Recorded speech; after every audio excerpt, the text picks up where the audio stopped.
یوں ہی اب جیسے قربانی ہو گئی، قربانی کے بعد گوشت کہیں سے آ رہا ہے کہیں سے جا رہا ہے، شاپر کے اندر ہے تو اس سے قطرے گر رہے ہیں، تو ظاہر ہے یہ خون ہے اور خون نجاست غلیظہ ہے، اس سے بچنا ظاہر ہے ضروری ہے جی۔ اگر کپڑوں وغیرہ پہ لگے گی 1 درہم کی مقدار اگر یہ لگے گی تو ایسی صورت میں جو ہے وہ نماز اگر پڑھ لی تو نماز واجب الادا ہوگی، اگر درہم سے زیادہ لگ گئی ہے تو ایسی صورت میں نماز پڑھیں گے تو نماز سرے سے ہوگی ہی نہیں۔ ٹھیک جی، خون کے حوالے سے پتہ چلا کہ اس کی کتنی احتیاطیں کرنی چاہیے۔ عموماً یہ احتیاطیں دیکھنے میں آتی نہیں ہے، بہت اس کے اندر کمزوری ہے، تو لہذا گھروں کے اندر جو بھی اس طرح کے معاملات ہیں اس پہ توجہ فرمائیں، اپنے آپ کو نجاست سے محفوظ کریں، قصدن اپنے کپڑوں کو اپنے ہاتھوں کو ناپاک کرنا اس طرح شرعاً اس کی اجازت نہیں ملے گی جی۔ مزید کورس لیں گے ہم۔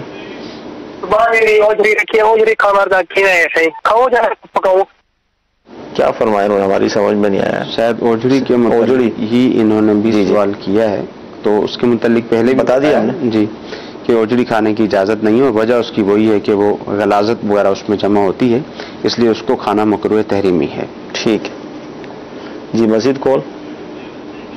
اسٹیٹ لائف انشورنس ہوتی ہے جو یہ ہم کرا سکتے ہیں، اس کے حوالے سے ارشاد فرما دیں۔ انشورنس کروانے کی شرعی طور پر اجازت نہیں ہے، کیونکہ جب آپ انشورنس کرواتے ہیں تو آپ کے ساتھ یہ بات باقاعدہ طے ہوتی ہے کہ جتنی رقم آپ ادا کریں گے آپ کو اس سے زیادہ رقم دی جائے گی، تو یہی سود کی خالص صورت ہے۔ جیسے مثال کے طور پر آپ کو یہ کہا جاتا ہے کہ آپ نے ہر 6 مہینے کے بعد 10,000 روپے جمع کروانے ہیں، آپ کی 10 سال کی پالیسی ہے یا آپ کی 20 سال کی پالیسی ہے، آپ ہر 6 مہینے کے بعد اتنی رقم جمع کرواتے رہیں گے، اور اگر بالفرض خدا نخواستہ آپ کا انتقال ہو جاتا ہے تو چاہے آپ نے ابھی 2 ہی قسطیں جمع کروائی ہوں، چاہے آپ نے 60,000 روپے جمع کروائے ہوں، چاہے آپ نے 1 لاکھ روپے جمع کروایا ہو، آپ کو 20 لاکھ روپے دیے جائیں گے یا 10 لاکھ روپے دیے جائیں گے، تو یہ خالصتاً سود کی صورت ہے اور اس کی قطعی طور پر ظاہر اجازت نہیں ہے۔ عمومی طور پر دیکھا یہ گیا ہے کہ لوگوں کے سامنے یہ بیان کیا جاتا ہے کہ کاروبار کرتے ہیں اور کاروبار کے اندر جو بھی نفع ہوتا ہے اور نفع کے ریشو کے اعتبار سے آپ کو دیا جاتا ہے، حالانکہ وہ نفع کے ریشو کے اعتبار سے نہیں ہوتا، وہ باقاعدہ طے ہوتا ہے۔ صحیح۔ پھر یہ بھی کہا جاتا ہے کہ جو اگر ہمیں کوئی نقصان ہوتا ہے تو ہم آپ کا جو نفع ہے اس میں سے کچھ نہ کچھ کم کر لیتے ہیں، حالانکہ نفع اور نقصان میں یہاں پہ شرکت قطعاً نہیں ہوتی۔ جب آپ ایک شخص سے گفتگو کرتے ہیں، وہ آپ سے کہتا ہے کہ آپ 20 سال کی پالیسی لے لیں، ہر 6 مہینے کے بعد آپ کو 20,000 روپے جمع کروانے ہیں، اور سال کے اندر 2 سال کے اندر آپ کا انتقال ہو گیا تو آپ کو 20 لاکھ روپے دیے جائیں گے جی، تو اس کا مطلب ہے نقصان کا کوئی قطعی طور پر پہلو موجود نہیں ہے۔ تو اس طرح اگر کوئی شراکت کی جاتی ہے یا کاروبار کیا جاتا ہے تو اس کی قطعی طور پر اجازت نہیں ہے، اور یہ تو خالصتاً سود کی صورت ہے، اس کو نہیں کروا سکتے۔ اچھا، حضور یہ ارشاد فرمائیں کہ ظاہر ہر گھر کا اپنا ایک حساب کتاب ہوتا ہے۔ اب جیسے والد صاحب ہیں تو والدہ کے جو رشتہ دار ہیں، والدہ ہیں تو والد صاحب کے رشتہ دار ہیں، یعنی زوجہ اور شوہر کے حساب سے بھی اس کو اگر تقسیم کر لیا جائے تو تھوڑا سے مسائل اس میں چلتے رہتے ہیں۔ گوشت کی تقسیم ہے تو مثال کے طور پہ گھر کے اندر اگر بکرا ذبح ہوا تو عورت کی یہ خواہش ہے کہ بھائی ہمارے اپنے ہی رشتہ داروں میں تقسیم ہو جائے، شوہر کے حوالے سے مطلب اس میں کمزوری، جو شوہر صاحب ہیں تو ان کی یہ خواہش ہے کہ بھئی ہمارے بہن بھائیوں میں تقسیم ہو جائے، تو زوجہ کے حوالے سے اسی طرح بلانے کے حوالے سے بھی، یعنی بیوی کی یہ خواہش ہوگی کہ وہ میرے ہی گھر والے آتے رہیں اور شوہر صاحب کے گھر والے بھلے نہ آئے تو کوئی مسئلہ نہیں ہے، کہ اس حوالے سے کیا فرمائیں گے؟ کیا ہے؟ دیکھیے اصل میں جو گھر کا جو بھی ماحول ہے، صحیح، ظاہر ہے میاں بیوی دونوں ایک دوسرے کا بھی خیال رکھیں گے تبھی یہ گاڑی ٹھیک طریقے سے چل سکتی ہے۔ ٹھیک ہے۔ اور یوں ہی جو عورت ہے وہ اپنے شوہر کے گھر والوں کا خیال رکھے گی، اور اسی طرح جو شوہر ہے اپنی بیوی کے گھر والوں کا خیال رکھے گا، تو ہی گاڑی ٹھیک طریقے سے چل سکے گی۔ ٹھیک۔ اصل میں ہمارے یہاں عمومی طور پر ہوتا یہ ہے کہ عجیب و غریب قسم کے شبہات لوگوں میں پیدا ہو جاتے ہیں۔ ٹھیک ہے۔ عورت یہ سمجھتی ہے کہ اگر میرا شوہر اپنے بہن بھائیوں سے ملاقات کرے گا، اپنے والدین سے ملاقات کرے گا، تو وہ اس کو میرے خلاف بھڑکائیں گے اور یہ مجھ سے جھگڑا کرے گا یا مجھے پریشان کرے گا، مجھے تکلیف پہنچائے گا۔ شوہر کا یہ ذہن ہوتا ہے کہ اگر عورت اپنے گھر والوں کے ساتھ بات چیت کرے گی، ان سے ملاقات کرے گی، ان کا آنا جانا رہے گا، تو وہ اس کو پٹیاں پڑھائیں گے اور یہ مجھے پریشان کرے گی. صحیح. اور اگر دیکھا جائے تو حقیقت میں ایسی کوئی بات موجود نہیں ہوتی، یعنی اس اعتبار سے بھی موجود نہیں ہوتی کہ اگر ایسے شوہر سے پوچھ لیا جائے کہ کیا آپ کے علم میں کوئی ایسی بات ہے، کوئی اس طرح کی بات واضح طور پر ہوئی ہو، آپ کو پتہ چلا ہو، تو وہ کہتا ہے کہ نہیں، وہ اصل میں مجھے ایسا ہی لگتا ہے. اچھا. وہ عورت سے پوچھ لیا جائے کیا واقعتاً کوئی ایسی بات کبھی ہوئی بھی ہے، واضح طور پر کوئی دلیل موجود ہو یا کچھ ایسا ہو، تو وہ کہتے ہیں نہیں، مجھے ایسا ہی لگتا ہے کہ شاید ایسا ہی ہے، کیونکہ جب یہ گھر سے ہو کے آتا ہے تو مجھ سے لڑتا ہے. اب وہ بیچارہ گھر سے ہو کر آیا اور جب وہ گھر پہ پہنچا واپسی، آپ نے اس سے پانی نہیں پوچھا، آپ نے اس سے کھانا نہیں پوچھا، تو بھائی وہ اس وجہ سے لڑائی کر رہا ہے، وہ اس وجہ سے تھوڑی لڑ رہا ہے آپ کے ساتھ کہ وہ والدین سے مل کے آیا ہے. یوں ہی عورت کا معاملہ ہے کہ عورت جب اپنے گھر سے ہو کے آتی ہے یا اپنے رشتہ داروں سے ملتی ہے، وجہ کچھ اور ہو جاتی ہے، شوہر کی کوتاہی کچھ اور ہوتی ہے جس کی وجہ سے ان کا آپس میں جھگڑا ہوتا ہے. شوہر یہ سمجھتا ہے کہ شاید عورت کی طرف سے ایسا ہوا ہے. تو بات یہ ہے کہ گھر کو جب لے کر چلیں گے تو انسان کو اپنے بارے میں خود ہی سوچ لینا چاہیے. صحیح ہے کہ اگر میں سامنے والے کو اس کی بہن سے، اس کے بھائی سے، اس کے والدین سے ملنے سے منع کرتا ہوں، شوہر کی بات کر رہا ہوں میں، کہ شوہر اگر بیوی کے بارے میں یہ سوچتا ہے کہ مجھے ایسا کرنا ہے، تو اس کو یہ بھی سوچنا چاہیے کہ میری اپنی بھی بہنیں ہیں، اگر ان کے جو شوہر ہیں وہ ان کو مجھ سے ملنے سے منع کرتے ہیں، میرے والدین سے ملنے سے منع کرتے ہیں، تو میری کیا کیفیت ہوگی. اسی طرح عورت کو یہ سوچنا چاہیے کہ اگر آج میں اس کو منع کرتی ہوں، میرے بھائی کو میرے والدین سے ملنے سے اگر اس کی بیوی منع کرے گی تو ہماری کیا کیفیت ہوگی. تو ان باتوں کو عمومی طور پر سوچا سمجھا نہیں جاتا، وہ اپنے آپ کو ہی دیکھا جاتا ہے، دیگر معاملات کو نہیں دیکھا جاتا، اور نقصان پھر دونوں کو ہوتا ہے. گھر بگڑ جاتا ہے. وہ آپس میں کوئی لڑائی جھگڑا نہ ہو، آپس میں کوئی کسی طرح کی پریشانی موجود نہ ہو، فقط اس بات کو مد نظر رکھتے ہوئے کہ شوہر جو ہے وہ اپنے گھر والوں سے ملنے کے لیے کیوں گیا تھا، یا شوہر یہ کہتا ہے کہ عورت کے گھر والے کیوں آئے تھے، یا عورت اپنے گھر والوں سے ملنے کے لیے کیوں گئی تھی، تو آپس میں خام خام جو ہے وہ چپکلش کرتے ہیں، جھگڑا ہو جاتا ہے، اور بعض اوقات جو ہے وہ نوبت علیحدگی تک بھی پہنچ جاتی ہے. لہذا میاں بیوی کو چاہیے کہ آپس میں بھی ایک دوسرے کے حقوق کا خیال رکھیں، اور اسی طرح جو شوہر کے حقوق اس کے بہن بھائیوں کے لیے، اس کے والدین کے لیے ہیں، اگر وہ ان کو پورا کرتا ہے تو بیوی کو کوئی اعتراض نہیں ہونا چاہیے، اور بیوی اپنے والدین کے، اپنے بہن بھائیوں کے حقوق اگر پورا کرتی ہے تو اب شوہر کو قطعی طور پر کوئی اعتراض نہیں ہونا چاہیے. مدنی چینل کے ناظرین، ایک SMS یہ آیا کہ وہ کون سے اجزاء ہیں کہ جن کو نہیں کھانا چاہیے. تو ابلغ گھوڑے سوار یہ رسالہ ہے اہل سنت کا، جس میں 22 اجزاء 22 اجزاء ایسے پارٹس لکھے گئے ہیں جن کا کھانے کے حوالے سے شریعت نے منع فرمایا. تو وہ وہاں سے آپ پڑھ سکتے ہیں. الحمدللہ آج جمعرات ہے، اور جمعرات کو مغرب کی نماز کے بعد دعوت اسلامی کے تحت سنت و بھرے اجتماعات دنیا بھر میں جہاں جہاں دعوت اسلامی کا مدنی کام میں شروع ہو جاتے ہیں. میری آپ سے مدنی التجا ہے کہ آپ جہاں بھی ہوں کوشش فرما کر ان اجتماعات میں شرکت فرمائیے. انشاءاللہ علم دین بھی ملے گا. پھر پورا ایک جدول ہوتا ہے اس کا، اس جدول کے مطابق گزاریں گے تو مزید انشاءاللہ تعالی برکتیں ملیں گی. پھر شب جمعہ یعنی جمعے کی رات ہوتی ہے تو اس کی الگ برکتیں ہیں. تو لہذا نیت فرما لیجئے کہ انشاءاللہ تعالی اس اجتماع میں ضرور شرکت کریں گے. سلسلے کا وقت ختم ہوا، انشاءاللہ عز و جل پھر دوبارہ حاضر ہوں گے اچھی اچھی نیتوں کے ساتھ، نئے موضوعات کے ساتھ. اللہ تعالیٰ کی بارگاہ میں دعا ہے کہ اللہ تعالیٰ آج کے ہمارے سلسلے کو اپنی بارگاہ میں قبول فرمائے. جو ہم نے سنا ہے، جو سیکھا ہے، اس پر عمل کرنے کی توفیق عطا فرمائے. آمین. صلو علی الحبیب صلی اللہ تعالی علی محمد صلی اللہ علیہ وسلم. کیسے زندگی آؤ علماء سے پوچھ لے، آئے جو مشکل پیش کوئی آؤ